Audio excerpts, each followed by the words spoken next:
Bueno, para empezar mi relato espero y me comprendan. Sé que algunos van a creer y otros no, y la verdad lo pensé mucho para contar mi historia. Si no mal recuerdo, era el mes de noviembre del 2016. Yo trabajaba como guardia de seguridad en Periplaza, de aquí en Puebla, exactamente atrás del Hospital General de Aguasanta. El 16 de ese mismo mes, mi supervisor me pidió que me quedara en un turno de 24 horas solo por esa ocasión, y yo acepté ya que después necesitaría pedir un permiso para faltar. Me quedé con un compañero. Teníamos que recolectar firmas de todos los locales, ya que con estas firmas aseguraban que dábamos todos los rondines estipulados. Pasadas las 12 de la noche, el último negocio por cerrar era un restaurante.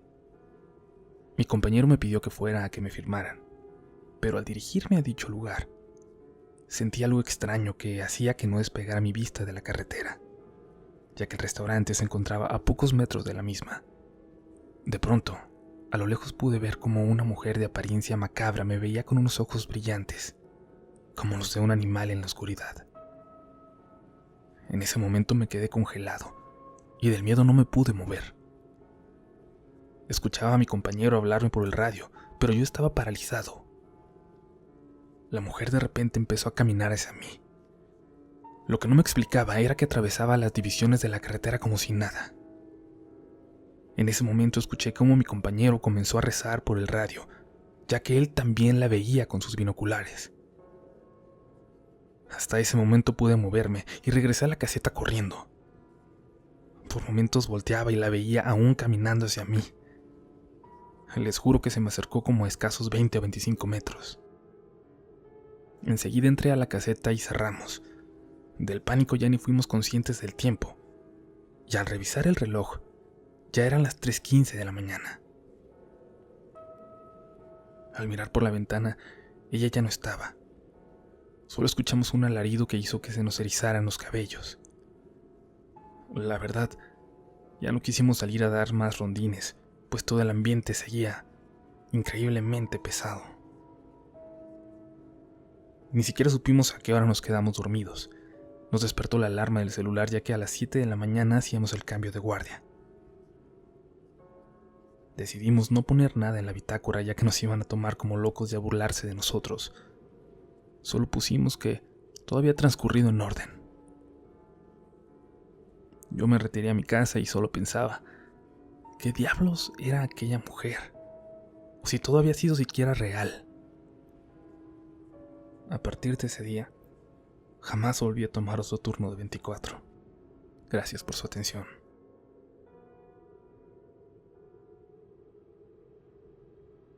Esta historia es real y ocurrió en el verano de 1997, cuando yo tan solo tenía 19 años. Mi abuelo estaba enfermo de cáncer de pulmón y ya estaba en su último mes de vida. Sin embargo, eso no le impedía salir a la calle, aunque con mucho esfuerzo, ya que como él mismo decía, voy a morir de todas formas. Era muy extraño, él sabía que iba a morir, pero no estaba asustado ni tenía miedo. Un día despertó un tanto asustado preguntando quién era la persona que estuvo asomada durante toda la noche a su ventana.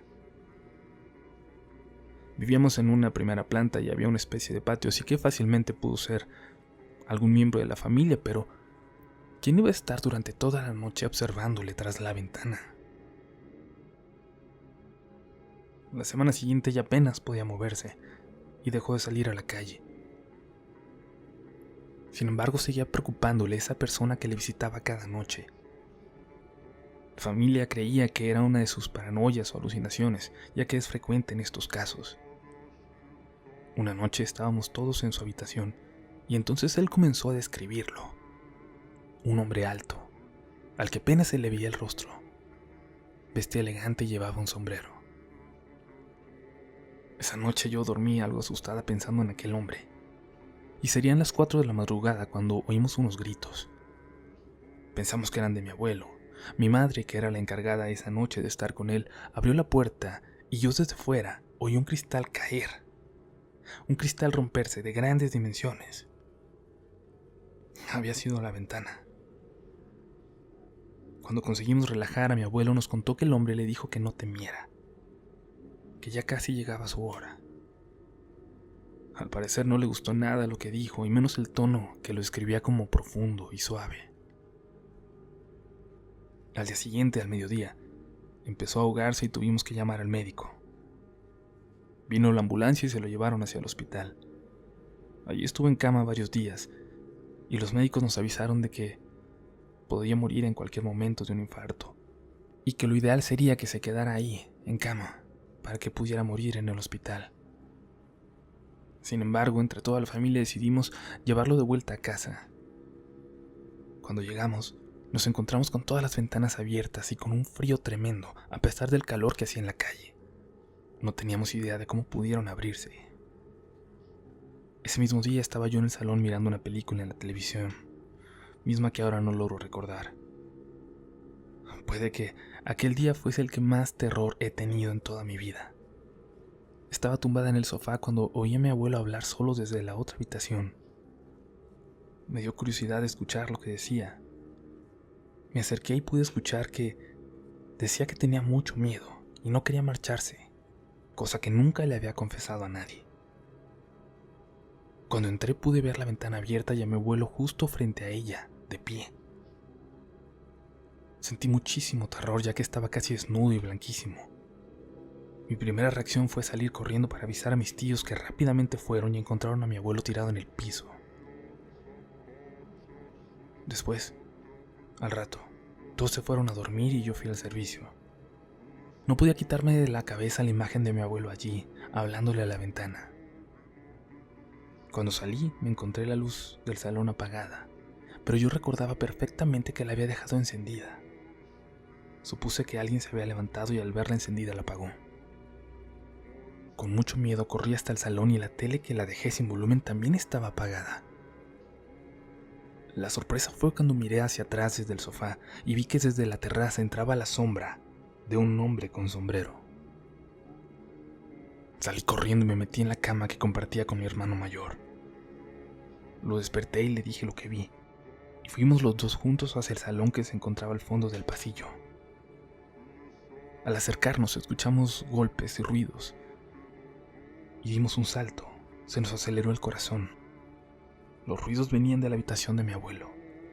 Entramos y vimos que se estaba dando golpes contra la pared y empezó a gritar con voz ronca y llorando, diciendo que el hombre se había marchado y lo había dejado ahí, que le dijo que mañana vendría a recogerle. Al día siguiente, cuando despertamos, mi abuelo ya había fallecido. Según nos dijeron, le dio un infarto. Yo no intento sacar conclusión alguna de esta historia, solo contarles mi experiencia. Tengo que decir que al poco tiempo devolvimos la casa, que era rentada, y la mujer que nos la había alquilado y que vivió allí unos años antes que nosotros, nos comentó que a su marido le pasó lo mismo y que vio también a ese hombre. Actualmente esa mujer ya murió, y lo hizo de hecho en esa misma habitación. Me pregunto si ella también pudo ver a ese hombre en la ventana. En una guardia de urgencias que me tocó, de esas de fin de semana y llenas de montones de pacientes, tuvimos una noche particularmente fatal, con 6 heridos de bala para ser exactos.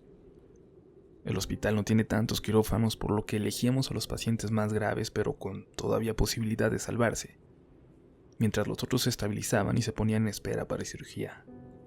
Entre todos esos pacientes baleados venía un joven con impactos de bala en el pecho y región abdominal, además de un balazo en la mejilla que hacía que si no lo presionabas con algo se le cayera la piel.